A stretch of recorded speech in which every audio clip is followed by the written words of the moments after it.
Está entrando no ar. Encontro com a Justiça. Com o desembargador Ciro Darlan.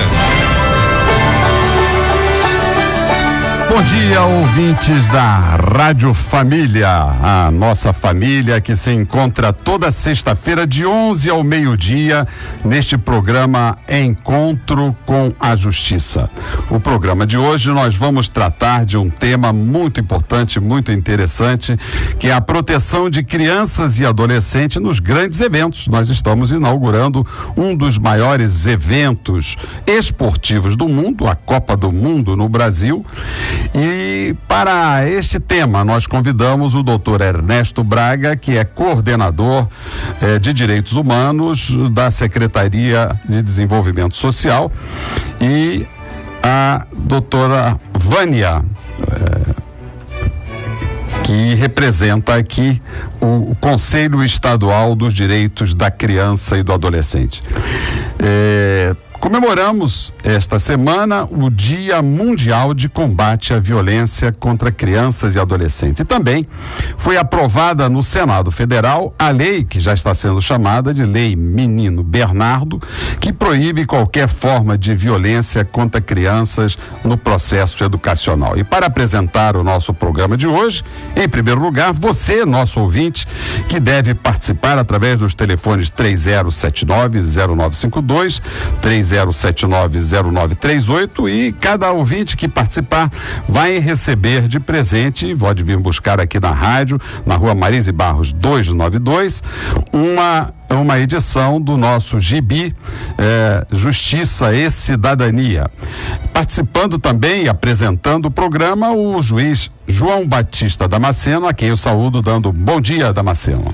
Bom dia, Ciro, bom dia, ouvintes, bom dia, doutor Ernesto, bom dia, Vânia, professora Vânia. Prazer muito grande estar aqui para mais esse debate, desembargador Rogério, desembargador Esteves Torres, vamos tratar hoje aqui dessa questão tão interessante, que é esse cuidado, com a infância, cuidado com a juventude, porque senão não teremos, uma vida adulta saudável e uma sociedade que possa estabelecer lá a sociabilidade, e viver sadiamente. Também apresentando o programa, o desembargador Rogério de Oliveira, a quem eu passo a palavra, dando também meu cordial bom dia. Bom dia, Ciro, bom dia, integrantes da mesa, os convidados especiais de hoje, com quem vai dominar o programa aqui, e salientar mais uma vez a cirurgia do Ciro, que o Ciro tem de escolher os temas palpitantes que os ouvintes com certeza vão gostar. As experiências que a criança recebe e vivencia são mais marcantes durante toda a sua vida. Um bom espetáculo, esportivo, bem organizado, que dê proteção à criança, é o que vai marcar essa criança pro bem ou pro mal durante a vida toda dela. Então, parabéns pelo tema, Ciro. E apresentando também o programa, o nosso mestre, o nosso professor, o nosso guru, desembargador Antônio Carlos Esteves, a quem eu saúdo dando meu bom dia. Bom dia, desembargador Ciro, bom dia aos integrantes da mesa. Estou orgulhoso de conseguir chegar na altura da vida e ter o privilégio de estar com pessoas tão especiais e falando de algo tão especial. Eu não diria falando sobre a criança, mas falando sobre o ser que vai constituir o país. Muito bom dia. E para começar este programa, já com um tema bastante polêmico, Ernesto e Vânia, eu estou chegando agora do interior do Rio Grande do Norte. E lá no Rio Grande do Norte participei também de um seminário na cidade de Caicó, na região do Seridó. Uma região mais seca do Nordeste brasileiro, mas uma região envolvida, empolgada, com conselheiros tutelares, conselheiros de direitos, todos eles preocupados também com esses grandes eventos. Mas lá eu ouvi uma promotora de justiça do trabalho falar sobre uma questão que eu já começo perguntando a vocês, qual é a posição de vocês sobre a participação de crianças e adolescentes como gandula na Copa do Mundo? Isso já foi uma questão polêmica, já houve uma decisão do Superior Tribunal de Justiça autorizando a participação, e outras que acham que isso é exploração do trabalho infantil. Ernesto Braga, meu bom dia. Como é que se posiciona com relação a esse tema tão polêmico? Bom dia, doutor Ciro. Bom dia a todos os integrantes aqui da mesa. É um prazer estar retornando aqui ao programa. A nossa legislação já estabelece que esse gandula tem que ser maior e profissionalizado. Na lei do torcedor já estabelece essa situação. Então a gente entende que essa decisão do CNJ é um retrocesso e acaba provocando situações bastante preocupantes, inclusive com a utilização de crianças e adolescentes nesse processo dos grandes jogos. A gente entende como um retrocesso. Em vários estados, o Ministério Público do Trabalho, o Ministério Público Estadual tem entrado com ações contra essa decisão no Supremo, mas ainda não logrou êxito nenhuma dessas iniciativas. Professora Vânia Farias, qual é a posição do SEDCA com relação a essa questão tão polêmica? Olha, na realidade, quando pensamos que existe já uma lei que regula isso e a gente retrocede na lei que já existe, ficamos numa posição antagônica, porque se precisamos defender as leis do nosso país, não é por conta de um evento que ela deve mudar. Porém, achamos que é um debate que deveria ter sido estabelecido anteriormente. Antes mesmo dessa questão da criação da lei, já havia esse movimento de meninos nessa atividade de gandula, alguns inclusive ligados aos clubes de futebol, era quase como uma atividade recreativa para eles. E o que a gente não viu foi esse debate na hora da promulgação da lei. Então essa lei não foi discutida, mas se ela foi aprovada, ela deve ser cumprida. Pois é, Ciro, eu sou contra, evidentemente, o trabalho da criança. E também, né, da primeira fase da adolescência.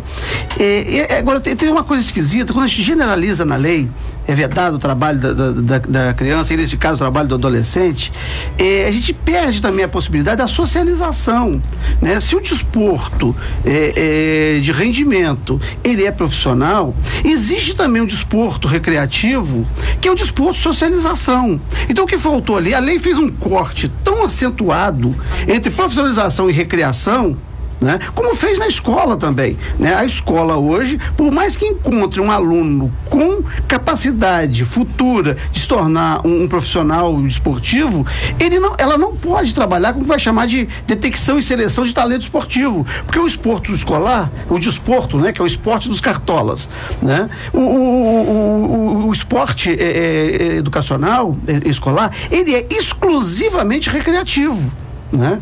Então, mesmo que você encontre uma criança com potencial de profissionalização no futuro, a escola não pode fazer essa detecção. A lei faz uns cortes tão violentos, né, que ela impede, por vezes, o aproveitamento do talento, impede, por vezes, a socialização, impede, por vezes, a recreação. O meu filho gostaria de papai, um dia eu posso ir lá brincar, de pegar a bola, seu filho não pode. Exatamente, veja bem, é quando a lei se antagoniza com o próprio costume social.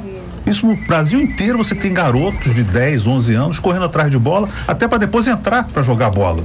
Então não sei se a lei vem ao encontro, de encontro a esse uso, esse costume social que é nacional isso. Com este corte semântico entre ir ao encontro e de encontro, eu vejo que a legislação continua intermediária entre o fato e o direito. E entre o fato e o direito está o intérprete da lei. Mas às vezes a lei é de tal forma incisiva, contundente, como diz o desembargador Damasceno, que impede... Eu sou juiz, se é para botar título, chama logo de ministro. Doutor magistrado, Eu disse que o senhor é desembargador. Eu não gosto de ser contrariado. Bom, o fato é que o senhor quer ver como é a relatividade das coisas, né? Entre o trabalho que deve ser proibido, que é aquele forçado, aquele que desgasta, aquele obrigado, e o lado lúdico, porque às vezes proibir uma criança de ser gandula, de desfilar na escola de samba, de participar, é uma penalidade. Eu, como juiz de menores no milênio passado, e isso não é figura de retórica, foi no milênio passado, efetivamente, eu permiti que um menor que tinha 13 anos desempenhasse suas funções, porque se ele não desempenhasse as funções dele, ele ia se sentir rejeitado pela comunidade. Tem um caso de um menino que foi desfilar, ele não tinha pai nem mãe, não vou falar o nome, era uma situação muito peculiar, e ele ia participar de uma atividade empresarial da escola de samba que ia viajar para o exterior. E a oportunidade dele de entrar nesse mundo era aquela viagem. E teve um juiz da Infância e Juventude que autorizou a viagem sem autorização do pai e da mãe. O pai tinha morrido, a mãe tinha sumido, estava fugida, né? E hoje é um grande músico, né? E outro dia, quando eu soube disso, né, ele falando desse troço, eu falei assim, pois quem autorizou foi o Ciro Darlan. Eu falei assim, Ciro, você é um irresponsável. Deixar um garoto, né, viajar para a Europa sem, você sabe quem é o pai, você sabe onde está a mãe, né?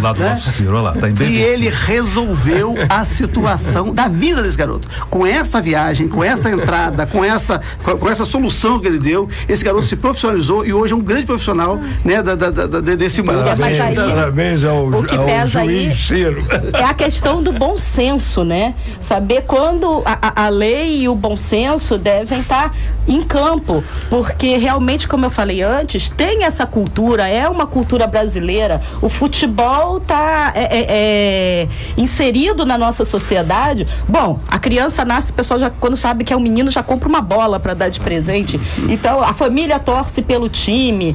E aí você tem um quadro social posto que já era como a sociedade entendia aquela atividade, e a lei vem realmente romper com isso. Eu costumo dizer, bom, que se a lei não é boa, vamos ter que repensar a lei. Ela não deve simplesmente ser descumprida, nós temos que repensá-la. Professora Vânia, nesse ínterim, o que acontece? Às vezes o juiz pode interpretar de forma a tornar a lei mais deglutível. Graças a Deus. Mas às vezes não. Às vezes não dá. O que o movimento nacionalmente da infância tem colocado uma coisa é essa prática comum das partidas de futebol e a criança atuar como gandula, o adolescente está atuando como gandula. Outra coisa são jogos profissionais, onde tem um estresse e tem uma exigência psicológica para a atuação desse menor que é muito, muito maior, né? A gente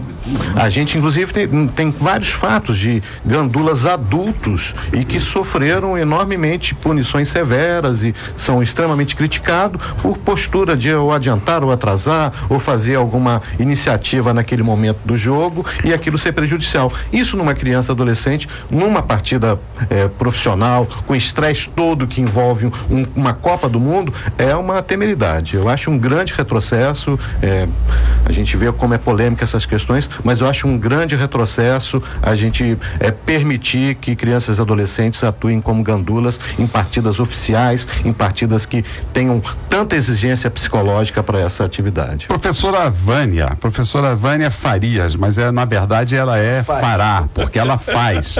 E ela é uma pessoa comprometida com a cultura, porque ela é a dirigente do Balé de Santa Teresa, onde crianças e adolescentes carentes aprendem muito precocemente a dançar, a desenvolver um talento.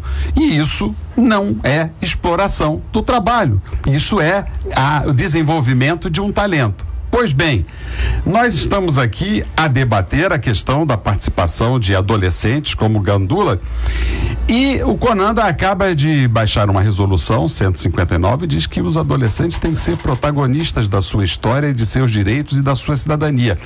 Algum adolescente que foi convocado para ser gandula foi ouvido? A sua manifestação foi considerada? É preciso que nós coloquemos em prática esse protagonismo. Mas, meu querido Ernesto Braga, já os ouvintes colocam vocês na berlinda, e vocês aqui vieram para falar sobre isso. Diz o Aurélio de Caxias acaba de ganhar um gibi, Cidadania, Cartilha da Justiça, pode vir buscar aqui na sede da Rádio Família. Pergunta, na sua opinião, alguma medida foi tomada para combater a exploração sexual infantil durante a Copa? Muito bom. Então, agradecendo a pergunta, a gente retoma aqui ao debate que eu acho que é central. O que esses grandes eventos podem trazer de legado para a nossa sociedade, né? Então, é tão falado, tão propalado, os legados de mobilidade urbana, os legados na área de segurança, mas que legados sociais significativos podem estar trazendo? E é muito questionável, até pela interlocução muito autoritária que esses eventos privados, que são eventos privados, tanto esse da FIFA como o das Olimpíadas, esses eventos privados trazem enquanto legado. Foi articulado nacionalmente pela sociedade civil, junto à Secretaria de Direitos Humanos da Presidência da República, a proposta de criação de comitês de proteção integral à criança e adolescente. Esses comitês foram constituídos no período da Copa das Confederações. Então foram nas cidades que tiveram os Jogos da Copa das Confederações. Esses comitês são constituídos por órgãos federais, estaduais, municipais, pelo sistema de justiça, Tribunal de Justiça, através da vara que participa do comitê, Ministério Público, Defensoria, Conselho Tutelar, diversas organizações da sociedade civil. Nós constituímos esse comitê aqui na cidade do Rio de Janeiro, atuamos na Copa das Confederações, atuamos na Jornada Mundial da Juventude, foi o único espaço que teve lá para poder atender aqueles milhões de peregrinos que estavam lá, foi o nosso comitê que estava focado para criança e adolescente, mas era tamanha a demanda na Jornada Mundial da Juventude que acabou atendendo adultos, idosos e muitos estrangeiros. Atuamos no Rock in Rio, atuamos no Carnaval e no Réveillon. Então já tem uma experiência que começa a se constituir dessa ação, desse comitê, que nada mais é do que uma sinergia de diversas ações e iniciativas de entidades diferentes. Então tem iniciativas que o governo do estado tem na proteção da criança e adolescente, que a prefeitura tem, que organizações não governamentais também têm em defesa, e que são ações isoladas que não têm uma sinergia. O comitê busca criar essa sinergia, busca articular um conjunto de iniciativas. Só para esclarecimento, o comitê ele tem como determinar algumas ações concretas junto à Polícia Civil, Polícia Militar? Nós é só recomendar? São recomendações, não tem nenhuma, ele não é constituído. Tem inclusive um termo de cooperação que foi assinado pelo governo federal através da Secretaria de Direitos Humanos da Presidência da República com o governo do estado e com a prefeitura. Então, esse termo formalmente No comitê há representações da polícia? Há representações da Secretaria de Segurança, das delegacias, tem uma atuação bem firme, bem presente. Polícia Rodoviária Federal também participam do comitê. Polícia Rodoviária Federal fez também um trabalho belíssimo, mapeando, que pode ser até um tema importante, mapeando locais onde há grande exploração sexual de crianças e adolescentes. Ernesto, então eu queria fazer uma pergunta, porque eu tive, inclusive, na primeira reunião do Comitê Nacional, saí de lá bastante apreensiva com o que vi por conta dessa questão das ações, porque vemos recomendações, mas objetivamente ações, eu pessoalmente achei tudo muito solto. E como é que esse comitê vê que nesse período de Copa, que os pais das crianças estão trabalhando, não temos férias coletivas, quer dizer que você tem grupos conhecidos como hooligans vindo da Inglaterra, vindo da Argentina, acho que o lugar que vai mais receber turistas é justamente o Rio de Janeiro, onde a gente tem uma maior ocupação da rede hoteleira, e ao mesmo tempo as escolas do município estarão fechadas nesse período, ou seja, quando a gente precisaria de mais investimento para a proteção dessas crianças, as crianças estarão literalmente na rua, com seus pais trabalhando, e essas crianças sem esse amparo da escola. Sem dúvida alguma, isso é um agravante a mais já para essa situação. As escolas não vão estar funcionando, vão estar fechadas, e isso é, sem dúvida alguma, um agravante a mais. Agora, o que é a proposta do comitê, que eu acho que era importante que os companheiros da mesa pudessem conhecer um pouco melhor, e os ouvintes também. Então, o comitê é essa entidade interfederativa e composta por sociedade civil e órgãos governamentais e o sistema de justiça, e ele se organiza de que forma? Tem o evento, então nós vamos iniciar com os Jogos do Brasil e Jogos do Maracanã. Todos os Jogos do Brasil e Jogos do Maracanã, nós vamos ter um plantão integrado, que são representação de todas essas entidades que atuam no comitê. Elas se reúnem 2 horas antes do evento. E onde funciona esse plantão, para os nossos ouvintes saberem? O plantão integrado vai funcionar no Circo Crescer e Viver, aqui na Praça 11, que é uma localização bastante adequada, é um espaço também muito propício para que possamos ter o funcionamento. E junto com o plantão integrado, doutor Ciro, nós temos o espaço temporário de convivência. O que é isso? É um espaço que crianças que possam ser vítimas de violência ou violações vão ser acolhidas nesse espaço, com equipes técnicas, com educadores sociais, para poderem, nesse período, estarem fazendo atividades lúdicas com essas crianças. Então, eu tenho uma outra pergunta sobre só para me concluir. Além do plantão integrado, do espaço temporário de acolhimento, nós também vamos ter uma ação de equipes volantes. Nós vamos ter 5 equipes volantes da prefeitura que vão atuar em locais centrais, principalmente Copacabana, no Alzirão e o centro da cidade, fazendo um trabalho de abordagem, um trabalho de sensibilização da questão da exploração sexual de crianças e adolescentes.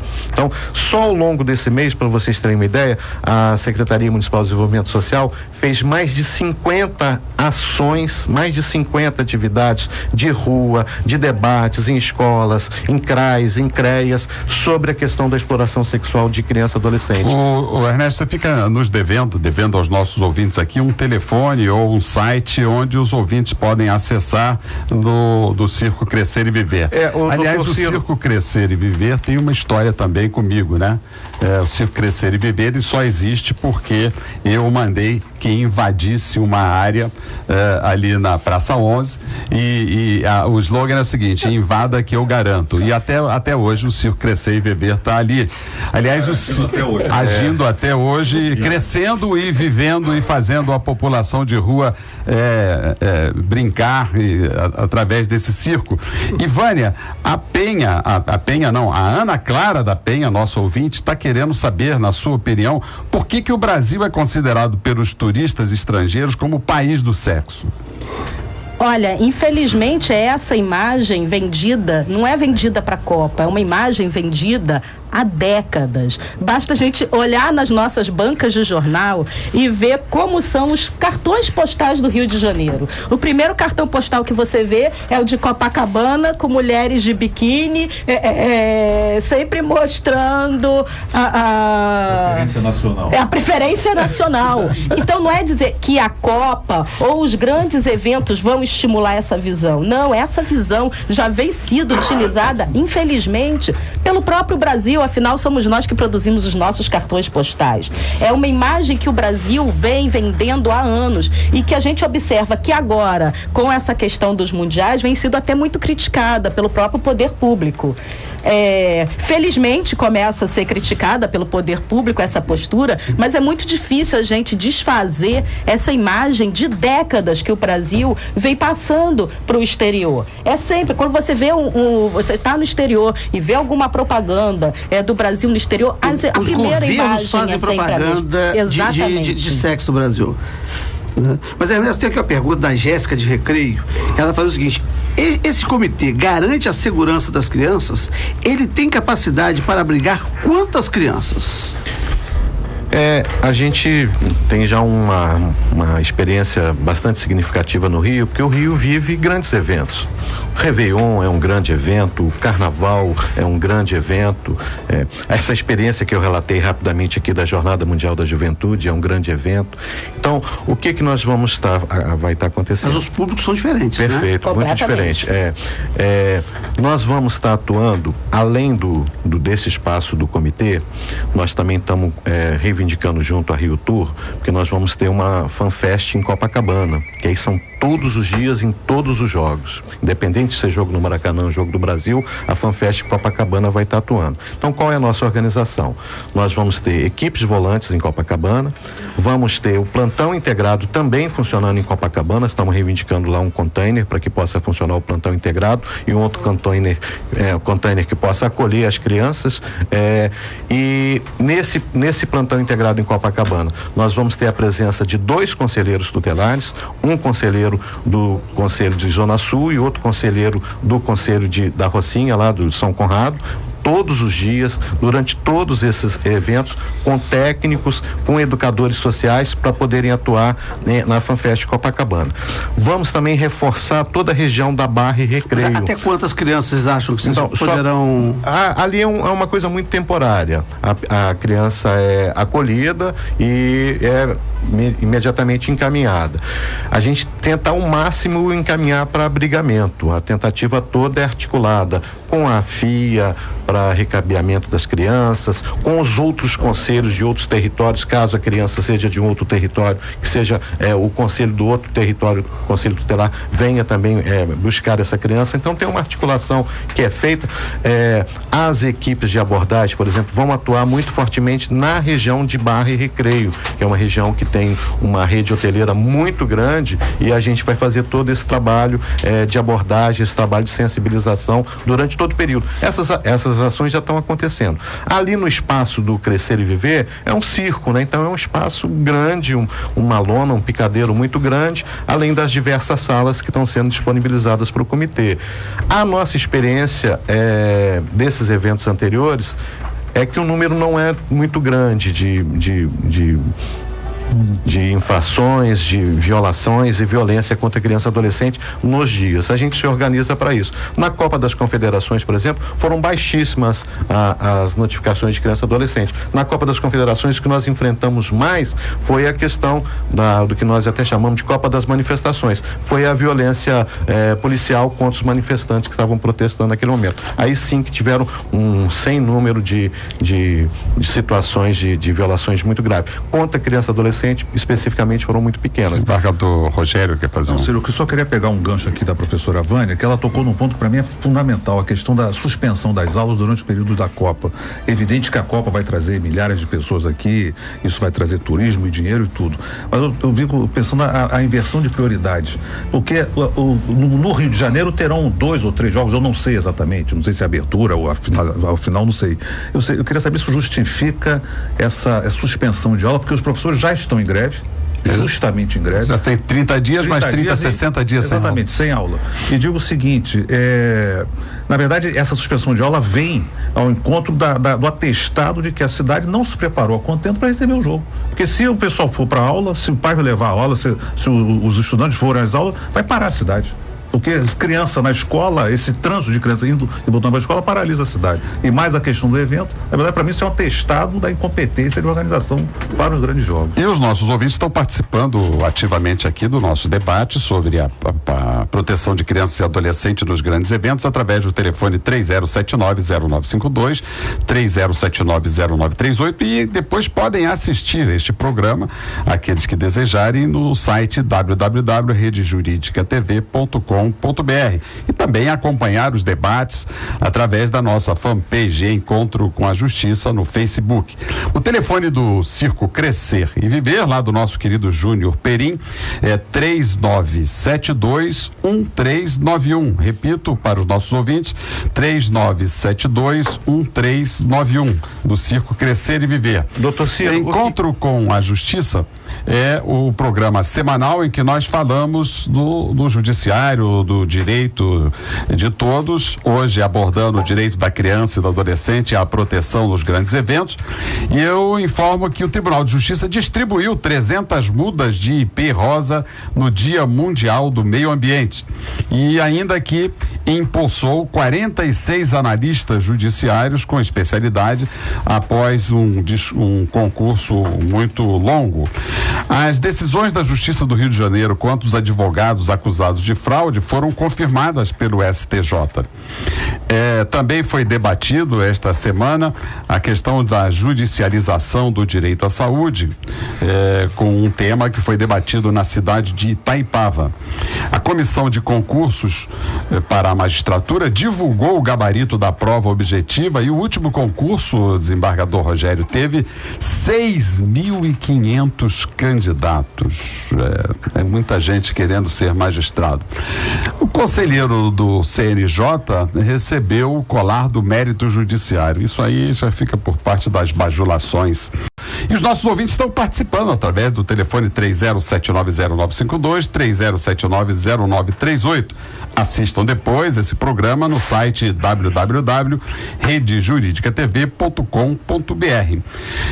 Professora Vânia, a Valdete, nossa ouvinte que nos prestigia, ouvindo e participando dos debates aqui, diz: eu tenho 2 filhos pequenos.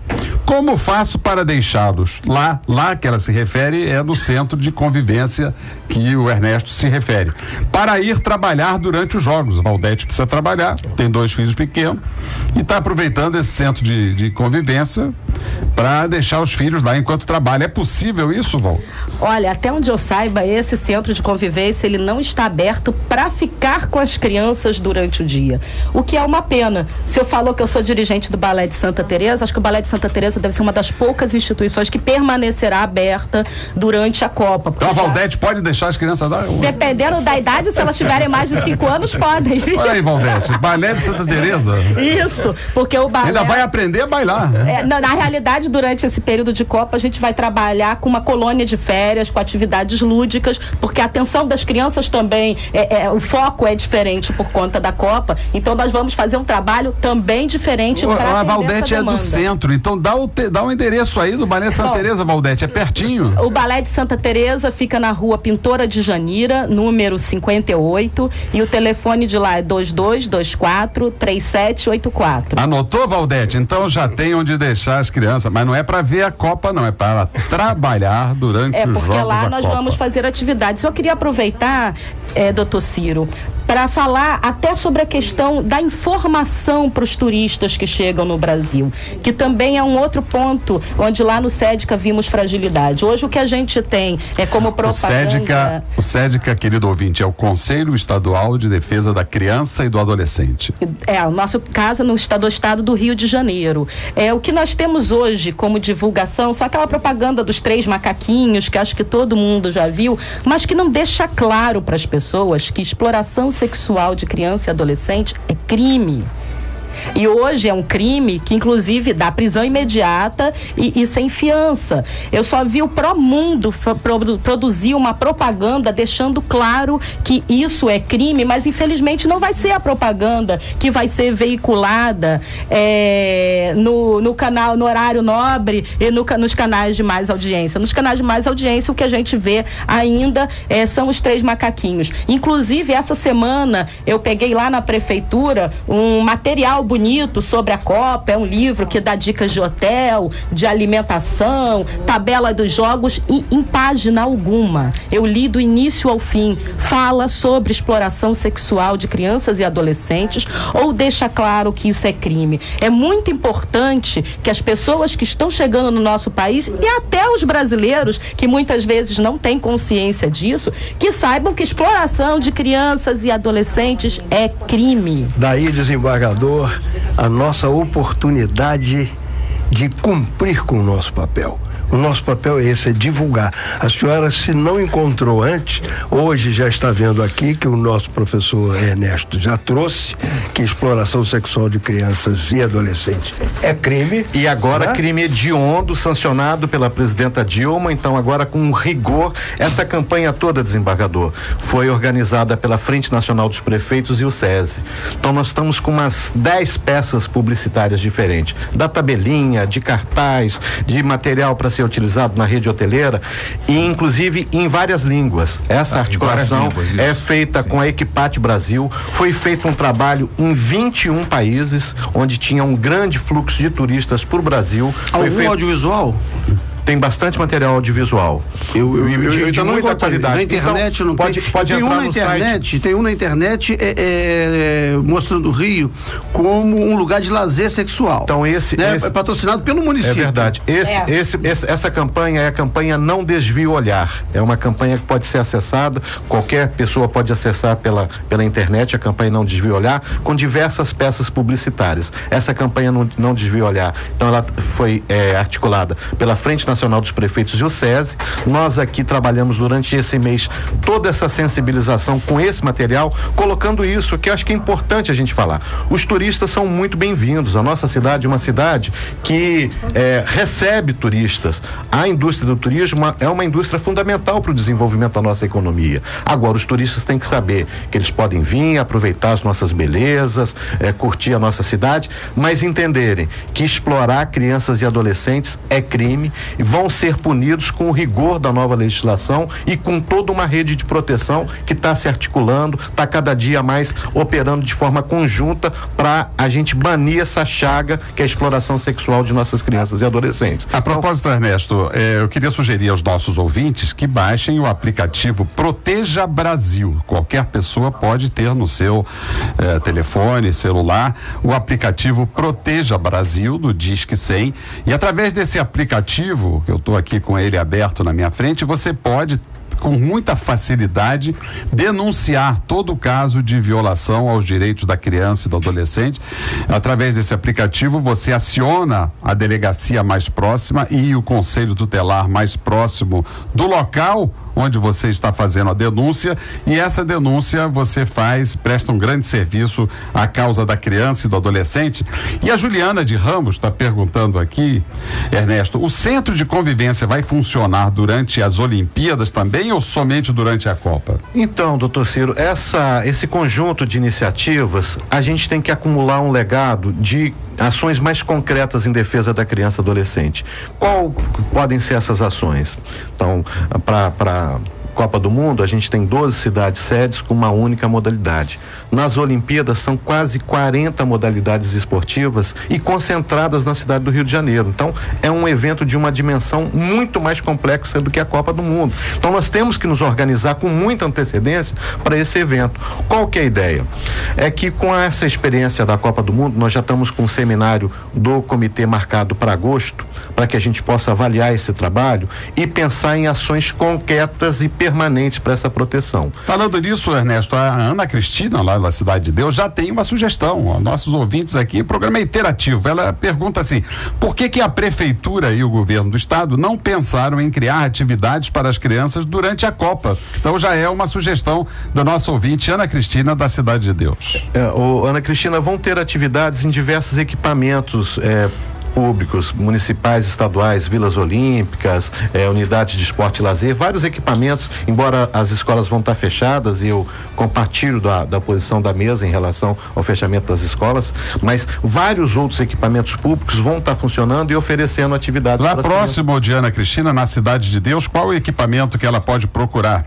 Lá tem uma Vila Olímpica também, tem Vila Olímpica, tem um centro de referência para a juventude, tem diversos equipamentos na Cidade de Deus que podem ser disponibilizados, que vão estar funcionando. Ernesto, então os equipamentos que vão estar funcionando são os equipamentos ligados à Secretaria de Assistência e à Secretaria de Esportes, é isso? A assistência vai funcionar de forma permanente, né? Então todos os equipamentos nossos vão estar funcionando, os conselhos tutelares vão funcionar também de forma permanente, de 9 às 18 horas, e os conselhos tutelares de Vila Isabel, Tijuca, Centro, Zona Sul e e Rocinha, lá São Conrado, esses 4 conselhos vão ter uma carga estendida. Nos demais conselhos tutelares, todos vão estar abertos, os conselheiros estão sendo super parceiros e ativos nessa ação, então os conselhos tutelares vão estar funcionando também para fazer o seu papel de garantir medidas protetivas às nossas crianças. Os carros que o governo da União deu para os conselhos tutelares, que estão há 1 ano parados, porque diz a prefeitura que não tem motorista nem combustível, vão estar à disposição dos conselheiros tutelares durante esse período?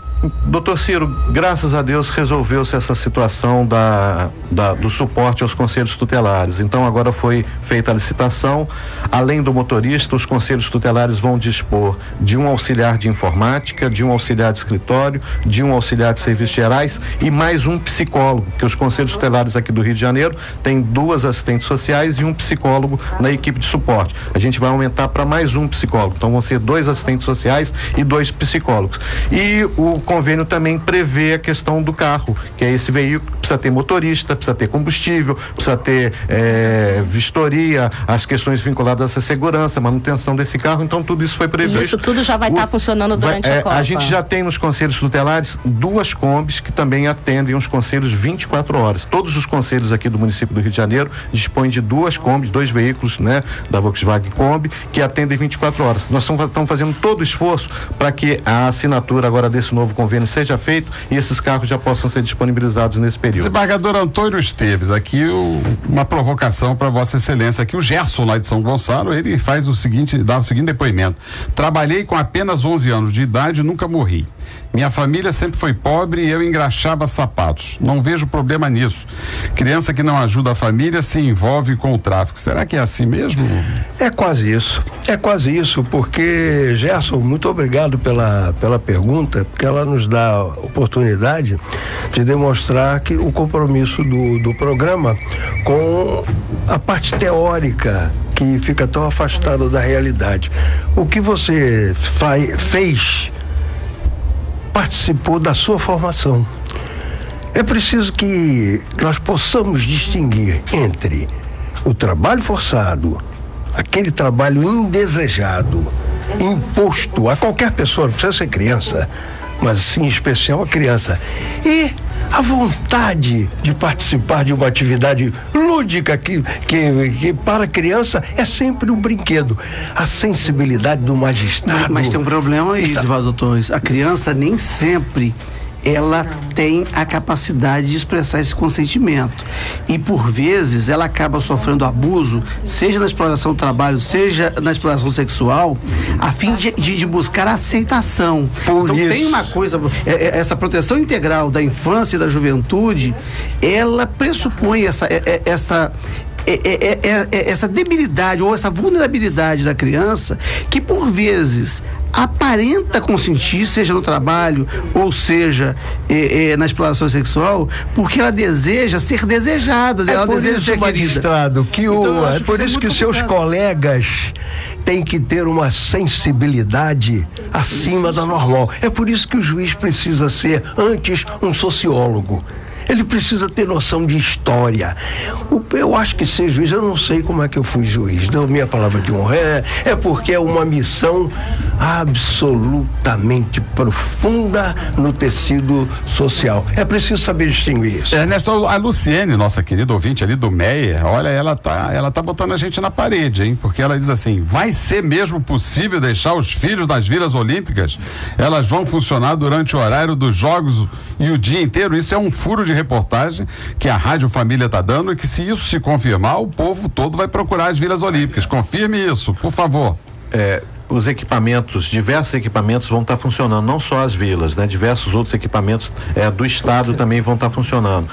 Eu posso até depois confirmar para o senhor poder passar essa informação no próximo programa para os seus ouvintes. Parece que o estado também, a Secretaria de Estado de Esporte e Lazer, também vai estar colocando uma série de núcleos com atividades funcionando durante a Copa. Posso depois passar essas informações. Passe já, porque a Copa começa amanhã. A Copa começa amanhã. Dia 12. Doutor Ciro, uma coisa é um espaço com atividades, outra coisa é um espaço com atividades onde tenham pessoas responsáveis pela segurança e acompanhamento daquela criança durante determinado horário.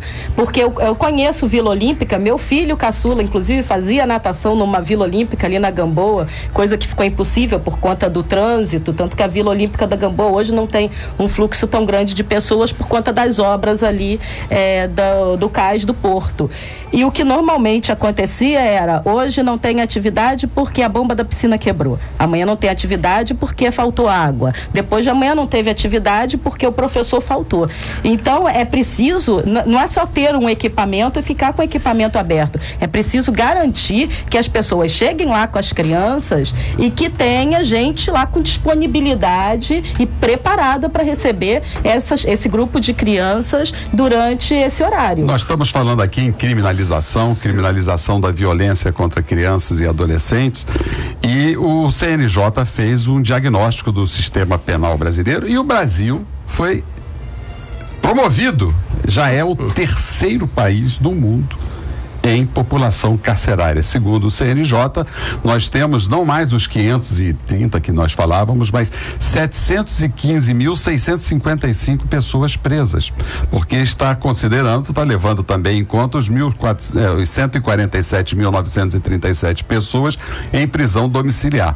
Portanto, já passamos a Rússia, né? Estamos atrás apenas da China e dos Estados Unidos como o país que mais encarcera. Lamentável que o secretário de Segurança, o senhor Beltrame, tenha ido a público para dizer que nós prendemos pouco, ele ainda quer que prenda mais. É um absurdo isso. Ciro, eu ontem, vendo essa declaração do secretário Beltrame, de que eles prendem as pessoas e elas não ficam presas, eu lembrei de um major, que a sua Câmara e com seu voto soltou umas pessoas que estavam há 560 dias sem julgamento e sem apresentação para julgamento. E tem um major que comandava o UPP na Rocinha que deu uma entrevista dizendo que o número de crimes tinha aumentado consideravelmente na Rocinha depois da sua decisão e dos seus colegas. Um dia depois.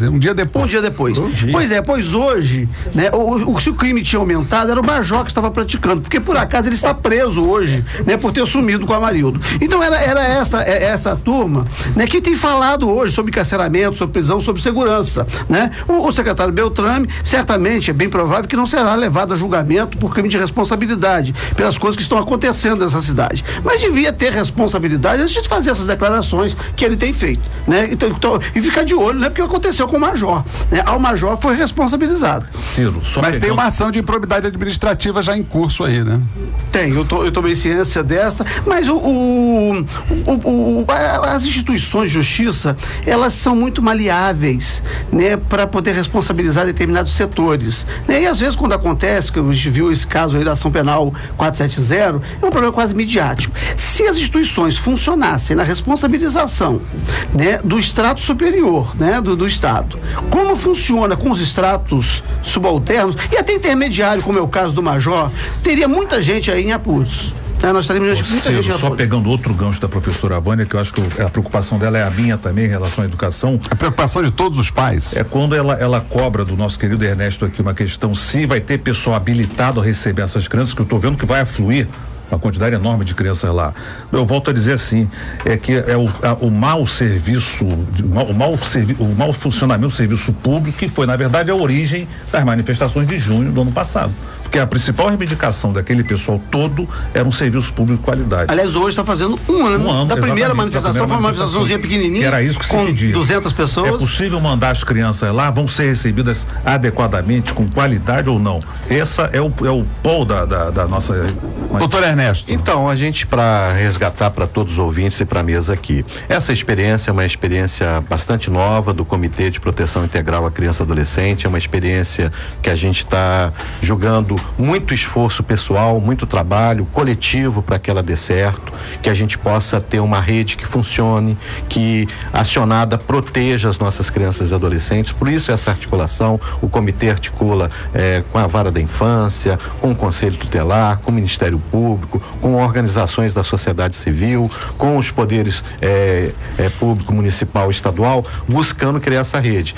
O espaço temporário é para acolher violações ou violência contra crianças e adolescentes. O espaço temporário não é um espaço que está aberto para outras situações, é especificamente para acolher crianças vítimas de violência ou violações. Ele vai estar funcionando para isso, com equipes de técnicos e educadores sociais capacitadas para acolher essas crianças, até o encaminhamento do fluxo normal. Já tem um fluxo normal hoje que a rede funciona, quando a criança, que é o último caso, tem que ser acolhida e vai ser acolhida nos abrigos, nos espaços determinados para isso. Então já tem um fluxo normal. Esse espaço temporário vai funcionar 2 horas antes do evento e até 3 horas após o evento. Então vai ter períodos de funcionamento bastante intenso, com ações também em Copacabana, onde vai ter a FanFest em Copacabana, que a gente está prevendo um fluxo muito grande de torcedores para Copacabana, e também no Alzirão aqui na Tijuca. Então, no Alzirão da Tijuca também vamos ter.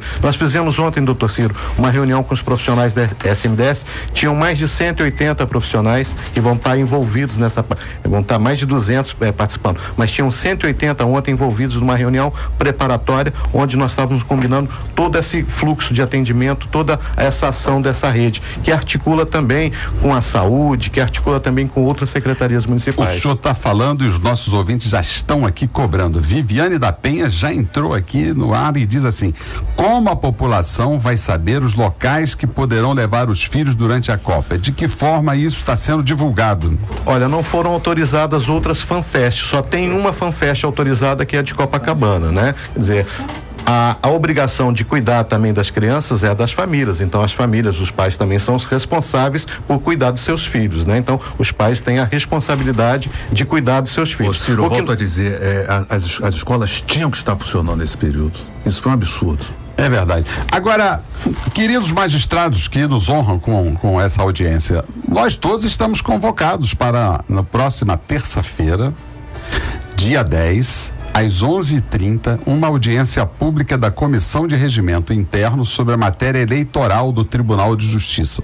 Ou seja, na sala 517 da ESAGE, na rua Dom Manuel 29, no 5º andar, nós vamos estar deliberando, discutindo, pelo menos debatendo o futuro do nosso tribunal. Só que é a hora marcada para os nossos queridos magistrados de Campos, de Sumidouro e de um pouco mais distante, e até ali do outro lado da Bahia, às 11h30, já que todos nós começamos a trabalhar às 13 horas, é um horário escolhido para ninguém ir. Então é lamentável que essa audiência pública se transforme em mais um assunto de interesse privado. Mas, de qualquer maneira, vamos estar presentes, vamos nos esforçar para dar a nossa opinião e para participar deste momento tão importante, tão fundamental para o futuro do Tribunal de Justiça do Rio de Janeiro. Terça, 11h30. Terça, às 11h30, na sala 517 da ESAGE, na rua Dom Manuel, número 29. 11h30 da manhã, né? Não é da noite. 11h30 da manhã. No Museu da Justiça. No Museu da Justiça. Agora, se a audiência pública, o público também interessado pode comparecer, né? Inclusive lá estarão os nossos companheiros do Sim de Justiça. A meu convite, quero que todos os nossos serventuários estejam ali participando, afinal de contas eles são protagonistas do judiciário. O Wanderson lá do Recreio pergunta assim: por que instituições para adolescentes como o Padre Severino ou a FEBEM não recuperam os jovens? A maioria dos que lá estão são reincidentes. E aproveitando essa dica aqui do Wanderson, está anunciado no jornal O Dia de hoje que o Degase vai fechar a unidade em Bangu por denúncias de maus tratos. Já vai tarde. Aliás, já deveria ter fechado na inauguração, porque o educandário chamado Santo Expedito em Bangu funciona dentro do sistema penitenciário e não respeita o Estatuto da Criança e do Adolescente. Doutor Ciro, por deliberação do SEDCA, já deveria ter sido fechado há alguns anos. O SEDCA já deliberou pelo fechamento dessa unidade, contrariando as deliberações discussões do Conselho, ela permanece aberta até hoje. Doutor Damasceno, a Cláudia de Nova Iguaçu dirige uma pergunta aqui para a mesa, mas o senhor vai ser o encarregado da resposta, porque a Cláudia quer saber por que o judiciário, sempre tão ativo, não obrigou as escolas a funcionarem no período da Copa. Eu acho que essa é uma questão, né? O Juizado da Infância e Juventude poderia ter tomado essa medida. Eu acredito que talvez a minha colega que estava lá no Juizado da Infância e Juventude estava muito preocupada com a promoção dela. Aliás, me deu uma carona. Ela entrou muito tempo depois de mim na magistratura e se vitimizando lá por uma questão ou outra, dizia que era perseguida, etc. E acabou, né, sendo promovido muito mais na minha frente. Já me deu uma carona. Delicado, né? Momento delicado.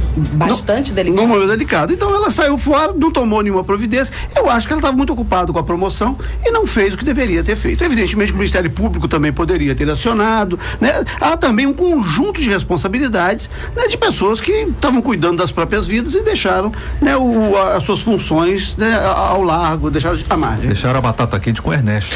Pois é, André, você não queria estar no seu lugar hoje, não? Não, tranquilo, não tem muito problema. Eu já estive do outro lado do balcão e já joguei muita pedra, fui metralhadora giratória também já, então não tem muito problema. O que eu também queria aproveitar esse momento aqui, além de agradecer essa oportunidade de termos falado do comitê, da importância da participação da população. O Dr. Ciro falou aqui, a população, ela tem um papel fundamental. A população, ela pode denunciar todos esses casos de violência e violações contra as nossas crianças. O Disque 100 é uma ligação gratuita que qualquer um pode fazer, funciona de 8 às 22 horas, viu uma situação de abuso sexual, de trabalho infantil de crianças e adolescentes, ou qualquer outra violação que a pessoa identifique, ligue para o Disque 100. Essa denúncia é repassada ao Conselho Tutelar, ao Ministério Público, aos órgãos municipais. Então, a participação da população é fundamental.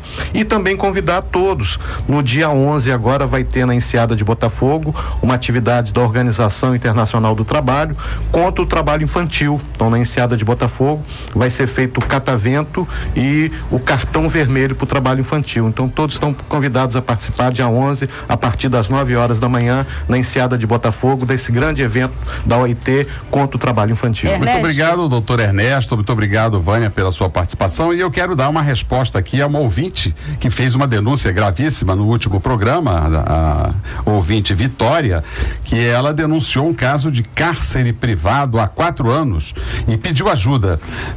Dona Vitória, nós já fizemos aqui a pesquisa e esse caso já está judicializado, já há uma ação de responsabilidade penal contra o autor deste cárcere privado, já há uma ação civil também de nomeação de um curador para a vítima, de forma que, apenas para dar uma satisfação à dona Vitória, dessa denúncia que foi feita aqui no nosso programa Encontro com a Justiça, que é uma denúncia de muita gravidade. Nós temos que também, antes de encerrar o nosso programa, aplaudir o Congresso Nacional pela aprovação da Lei da Palmada, que proíbe o castigo físico a crianças e adolescentes. Alguns bobalhões, como um senador lá, Magno Malta, do Espírito Santo, defendiam a possibilidade de a criança precisa ser tratada com beliscão, ou seja, esse cidadão é que é o agente propulsor, iniciador de todas as formas de violência.